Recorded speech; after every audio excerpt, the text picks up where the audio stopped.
let's discuss about decision analysis. In this chapter, we'll discuss about how decisions are made, what are the conditions by which you can make decisions like. Basically, decision theory is a concept by which you will analyze the process of making decisions. There are two types of decisions possible. One is called good decision, the other one is called bad decision.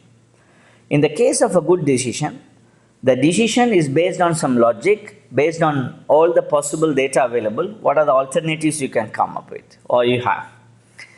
And then with the good decision, sometimes you end up in what is called as unexpected or unfavorable outcome.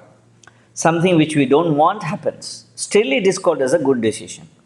Similarly, if you take what is called as a bad decision, here our decision is not based on any logic, not based on all the set of data available, not based on the various alternatives concerned, and so on and so forth.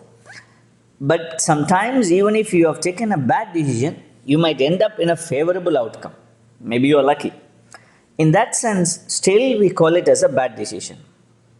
What are the steps that are need to be done to make a decision?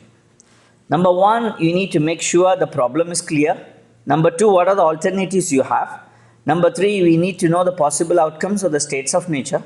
Number four, you have to list the payoff. Payoff is normally profit sometimes.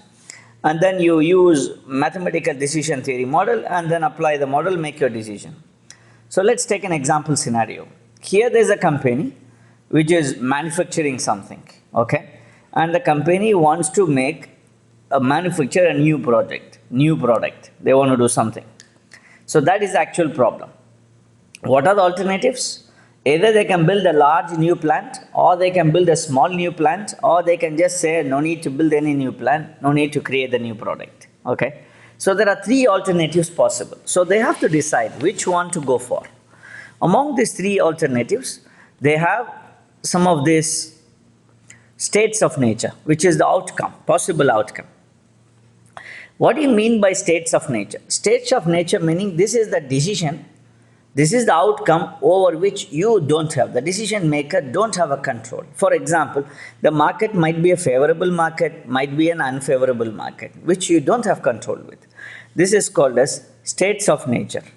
Next, what will be the payoff? Payoff is not always money. It can be expressed in money as well sometimes. This is like the conditional values. Okay, conditional value for the profit of the large plant, small plant, and for each alternative. With each states of nature, you have to identify what is the payoff, what is the result you will get. Then you have to select the decision model, apply the model. Okay, here is what is called as a payoff table or a decision table. Simply, these are the alternatives. You can he can build a large plant or a small plant or do nothing. States of nature.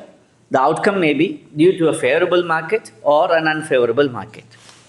If there is a favorable market and he constructs a large plant, you will get a profit of 200,000. Okay, that is a payoff. Similar, if there is an unfavorable market scenario, but he has constructed a large plant, he will lose 180,000 and so on. So this is called decision table or payoff table. The first step is to build this table. Decision making depends on some knowledge you have, some information you have. There are three types. One is called under certainty, decision making under certainty. You know by certainty what will be the consequence of each alternative, each decision choice. Under uncertainty, you don't know the probabilities. Decision making under risk, you know the probability. What you are trying to do in the case of probability, you are trying to maximize the EMV value, expected monetary value, or minimize the expected loss value. Okay, if it is based on loss, you want to minimize. If it is based on profit, you want to maximize. So, if suppose you have a situation where decision making under uncertainty, you don't have the probability representation. Okay, you are not clear. There are various options available. You can go for maximax, maximin, Hurwitz option, or Laplace, or minimax, regret. Let's talk about optimistic approach.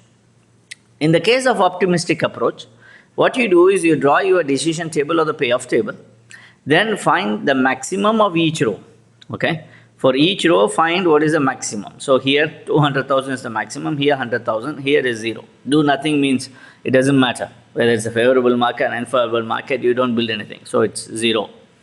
Alright. Among these maximum, you find the maximum also. In the last column, among the maximum, find the maximum. That's called maximax. This is highly optimistic. Pessimistic approach. Here what you do is you find the minimum alternative for each payoff for each row. Then you find the maximum among the minimum. So that is called maximum. This is pessimistic approach. Next one is called criterion of realism. What we are trying to do here, in the case of maximax and maximin, we only take the extreme values. If there are, like, for example, 4, 5 outcomes, states of nature, you don't take them, only take the best and the worst. Right? So here we have what is called as a coefficient of realism, which is alpha. It can be between 0 to 1. It is between 0 to 1. If it is 1, it is perfectly optimistic. If it is 0, it is pessimistic. So what we do is this. We take the weighted average, alpha into best in the row, plus 1 minus alpha into worst in the row. Okay? So in the maximax, you take extremes. In maximin also, you take extreme. So here we are trying to take like two values, best and the worst. Remember, in the example we are taking, Thomson number, here we have only two values. So you will take both of them as the best and the worst. So here you can see you are given an alpha of 0.8. So 0.8 into 200,000 plus 1 minus 0.8 into minus 180,000, you get the value. Similar you do for the next alternative. Find out what's the maximum value here. That is what is called realism. Next is equally likely, which is called as Laplace representation here.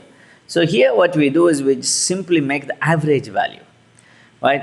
What we think here is this. Our thinking is all the states of nature have an equal probability to occur. All of them have the equal probability. So here you see you will add 200,000 plus minus 180,000, which will be 20,000 by 2, which is 10th. Similar 100,000 plus minus 20,000, which is like 80,000 by 2, which is 40,000. Among these values, find what is the maximum. So you get the equal likely. Next one is called minimax regret.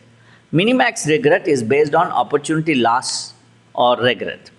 So first thing, you need to create the opportunity loss table. Okay. So what do you mean by opportunity loss table? Find out what is the best alternative.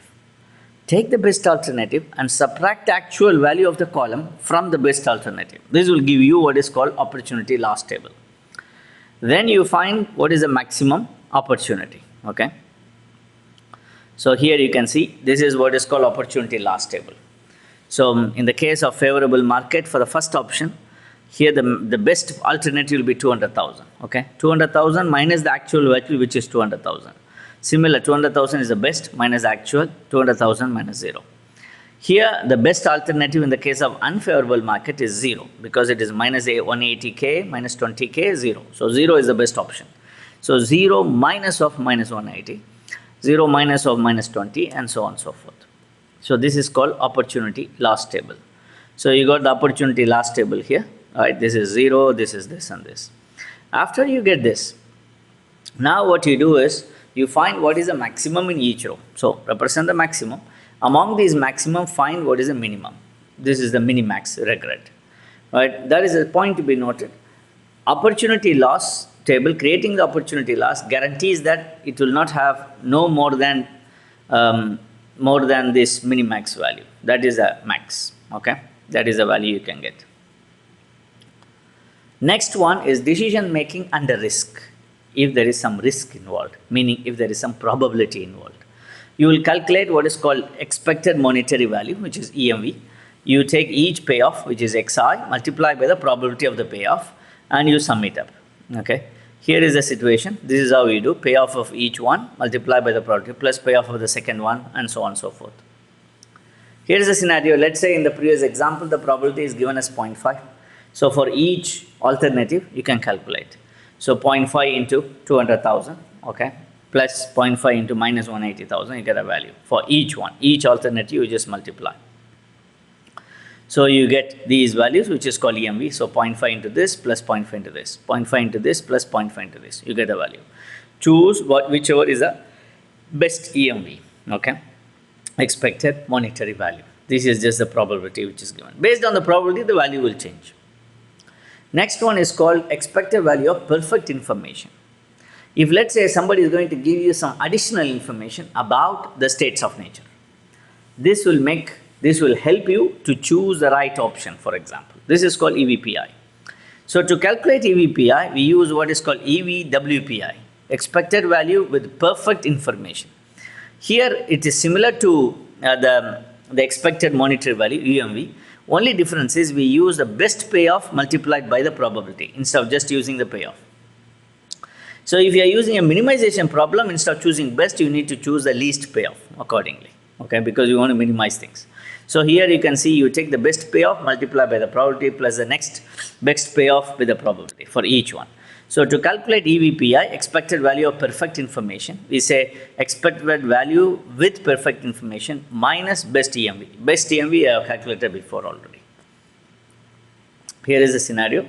A company, he want to, the Thomson Lumber, he want to make some business, he want to start a new big plant, small plant, large plant, small plant, or do nothing due to the production of a new product.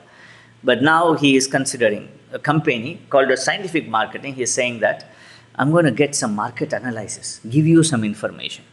To give you this information, you have to pay me 65,000. Okay. So now the question is whether Thomson Lumber should go for it or no. Okay. You can calculate what is called EMV like before. Now we will calculate what is called EVWPI. Right? How to calculate it? Take what is the best here among these three alternatives. This is 200K. Take what's the best here. Okay. Multiply the best with the probability. So 200K into 0.5, 0 into 0.5, you get 100K. So this is what is called expected value with perfect information. Now we will calculate EVPI, expected value of perfect information. EVWPI minus maximum EMV. Just subtract the EMV value, you get this value. So this is the maximum amount that Thomson Lumber should pay to anybody if the person is going to give him some kind of survey information, some additional information. But remember in the question it is said that guy wants 65K, but the maximum the Thomson Lumber can pay is 60, so he cannot go for that option. Next one is called expected opportunity loss.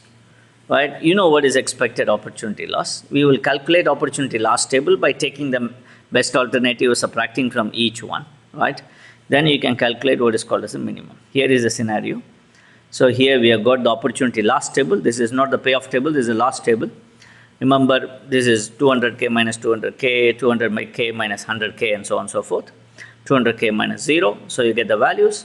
For each one, you want to find expected opportunity loss. Take the probability, multiply with each one, add them. 0 into 0.5 plus 180K into 0.5, you get this value. So among this, find what is the minimum. Okay, that is called best EOL, expected opportunity loss. Next topic is about sensitivity analysis. What will happen? Okay, let's say there is some change in the data we have acquired. Something changes. What will be the impact on our decision? So here we will say to calculate the large plant, it is basically 200K into P, which is the probability of a favorable market. And if it is an unfavorable market, it is 1 minus P. So minus 180K into 1 minus P. So you find this is 380K P minus 180K. Similar, you have to calculate for the small plant, you have to calculate for do nothing. Now we need to calculate what is the P value. When we will go for large plant, when we will go for small plant, when we will go for do nothing. To calculate all these point values, okay, to calculate these probability values, we need to equate. Equate EMV do nothing equal to the small plant. So if you go up here, take this. 120K P minus 20K is equal to 0. Okay, small plant equal to do nothing. If you use that value, right, then you get P equal to 0.167. Similar, you calculate equal plant equal to large plant, you get this value. So once you have these two values, you can represent them and you can make a decision. You see, this is the point 0.167, where the line of the small plant, it intersects with the do nothing. Similar, at 0.615, large plant intersects with the small plant option. So what's the decision now? Based on this, if the P value, the probability value is less than 0.167, you go for do nothing, you don't build a new plant. If it is between 0.167 to 0.615, you go for a small plant. If it is greater than 0.615, go for a large plant. Here, until now, we have seen a maximization problem. Now we are just taking a minimization problem. 3-year release for a photocopy machine. If you make 10,000 copies per month, this is the price, and 200,000, 20,000, 30,000 for machine A, B, and C. So if you want to calculate the best payoff, which is the minimum value, worst payoff is the maximum. Why it is minimum for the best?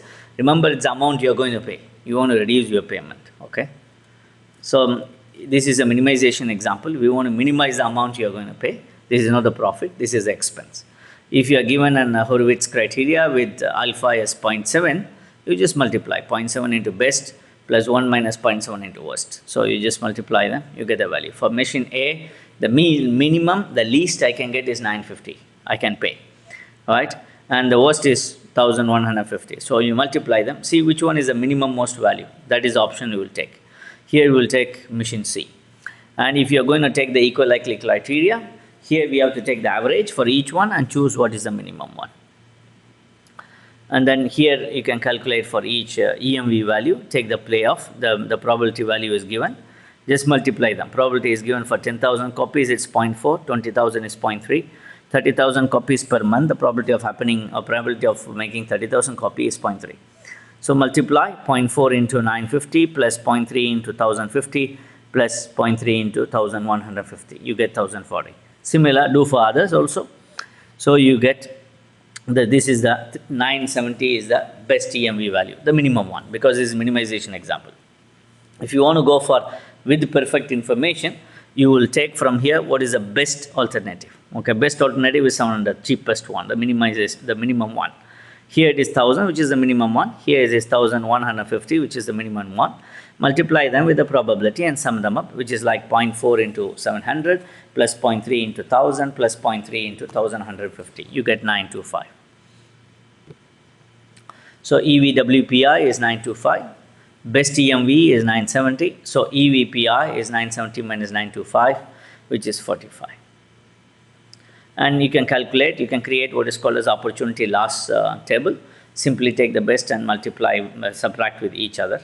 Here it's just a different subtraction. You will take 700 is the best here, right? You don't subtract 700 minus 950, you subtract 950 minus 700, okay? So you will do like here 1000, so 1050 minus 1000, like this.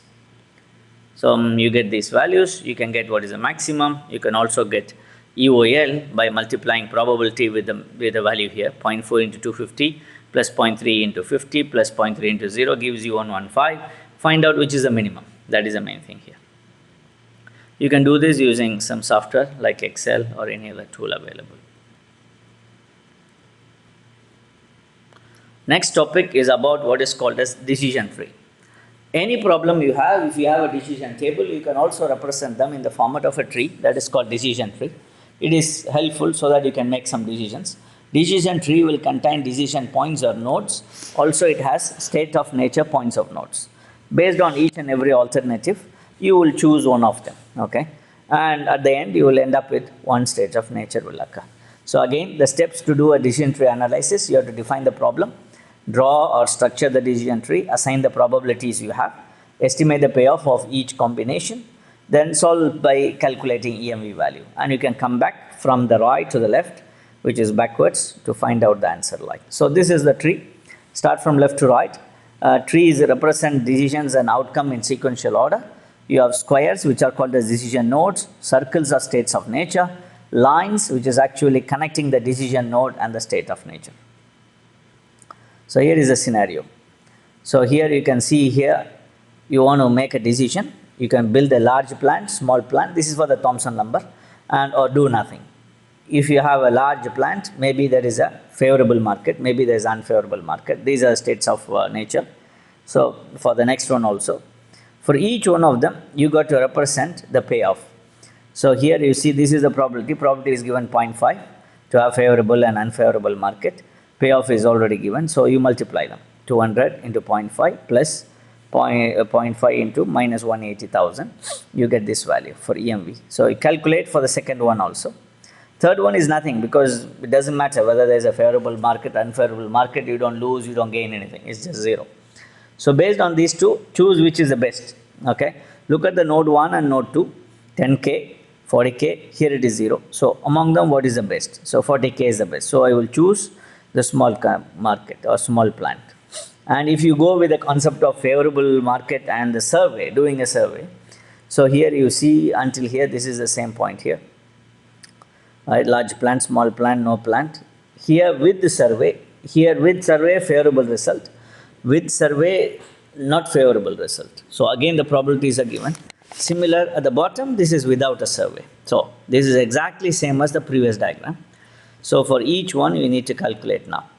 So payoff will be given, and you should calculate for each one of them. So here is the scenario. Let's say, how do you calculate for this guy here? Okay. So the situation is like this. For the node 2, you want to calculate for this node first. It's easy if you want to calculate for that. 0.78 into 190K, 0.22 into 190K, right? Just get the value. You get the value here. Right, and similar for node 3 you calculate, and for EMV for node no plant, if there is no plant, what is the value? So you calculate all this. This will be just minus 10K, and each values are there. So based on this, you can see which one is the best. So here the large plant gives you a better value, maximization problem. So we will choose the large plant. Okay. If it is a negative survey result, then again you calculate for each one. The probability should be given. Without knowing the probability, you can't do this. And you also know here a small plant is the best option. And then you can calculate for the next level, one level back. So here you get, like for each node you get the value. So the node 1 is to be calculated based on node 2 and node 3. So here 106,400 into 0.45, this is the probability. Again multiply with the probability with the value, you get this. And similar you can do for node 6, node 7 and for no plant. So this is how the table comes up. 0.78 into 190K plus 0.22 into minus 190K, you get this value. Similar, you get multiply this 2, you get this value. Similar, you get here. So among these, the best option is this guy. So put it here. Similar, do this here also. This is the best option, which is 2,400. You write here. Here 40K is the best. Now compare between these two first. How to compare? You have to do like 0.45 into this plus 0.55 into this. You get a value here. Now compare this value with this. So actually here we get 49,200. Here we get 40K. So this is better. So the answer will be 49,200, which is to go with the survey. So you want to calculate expected value of sample information. This is expected value of with sample information plus cost minus expected value without sample information. Without sample information, we know already it has been calculated as 40K. To do the survey, it costs you 10K. Right? With the sample information, we got the value in the previous table. It's previous decision 3. Previous slide is 49,200. So expected value of sample information is 19,200. If you want to calculate the efficiency of it, efficiency of the sample information will be equal to EVSI by EVPI, which is in terms of percentage, okay, 100%. So EVPI, we know already, 60K from previous calculations. 19,200, we also calculated before. Just divide them, you get 32%. Next, sensitivity analysis. What will happen if there is a change in the probability? Will we change our decision, or will we change from one state to another? Right, so we are going to look at these things. Will you make, if the probability of a favorable result is 0.45, the actual value is given as 0.45 now, the probability. If it changes, will we change our decision or not? All right, so these are the things we are going to check here. Again, you will do like this. For node 1, 106,000 into 106,400 into P plus 2,400 into 1 minus P. Similar, you can also do for the other one. You can equate them. Just equate, right, which one is equal to what. So you can do like for node 1 is equal to not conducting the survey, EMV of the not conducting the survey. So you get 40K, you can equate, you find P. If P is less than 0.36, you do not conduct the survey because it will be less than the 40K value. Okay, you better go for not conducting the survey. If P is greater than 0.36, then you will conduct the survey. This is how you calculate what is called a sensitivity analysis. Next, we are going to talk about Bayesian analysis. We have already studied Bayesian theorem in the previous chapter of probability. So here you are given some probability values, you want to obtain revised values. So there are some issues like if you want to calculate data, probability data, you can get from some experience, you can get from historical data, you can also compute using Bayes theorem. So here is the situation. If you have favorable survey results are positive, and if this is known, what about the probability of having a favorable market? And these values are already given. Probability of a favorable market is 0.5. This is called pre-A probabilities. These are conditional probabilities as we know earlier. So how to calculate? If suppose I want to calculate from a favorable market, what about survey positive? If the market is favorable, what is the probability of having a positive survey? Similar, if the favorable market is unfavorable, what is the possibility of having a survey positive situation? So here you can see here, for an unfavorable market for a new product, 80% of the survey will be correct. 80% of the time it will tell you unfavorable market, survey will also say negative. Okay. So here it's a formula which is a Bayes theorem. Probability of P of A bar B equal to probability of B bar A into probability of A by probability of B bar A into probability of A plus probability of B bar A dash into probability of A dash. You know A dash is complement of A. Here again you can calculate if you are given probability of survey positive bar FM, you can calculate probability of FM bar survey positive. So meaning you know the survey is positive, you want to find out the possibility, the probability of having a favorable market. Put all the values, you get the result. I'm not going to explain this again because we have already seen this in the previous chapter. So again we are going to calculate the remaining values here. You can calculate these things using some Excel functions also.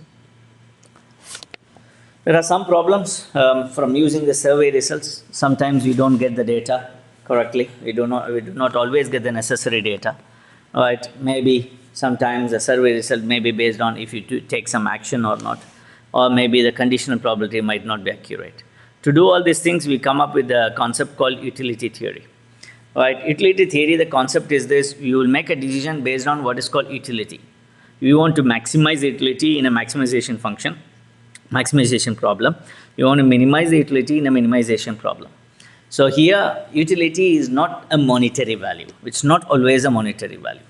So like this, suppose you are given a gambling situation where you are given a coin. If you toss the coin, if you get tail, you are given 5 million. If you get head, you get nothing. But just 2 minutes before that event, somebody comes to you and says, give me the coin, I will give you 2 million. So if you accept the offer to that guy, you get 2 million. If you reject him, you have to wait for tossing the coin. By tossing the coin, if you get head, you get nothing. And if you get tail, you get 5 million. So it depends which one you want to choose. Probability of getting head is 0.5. Probability of getting tail is also 0.5. So if you want to calculate the EMV value, it is 2.5 million. So how to calculate the utility? In the case of utility assessment, what we do is we assign utility value as 0 for the worst outcome, utility value as 1 for the best outcome. Okay? And then we use to calculate all these things. When you are indifferent, when you are not sure which utility to choose, you will assume both the utilities are the same. So here is the situation.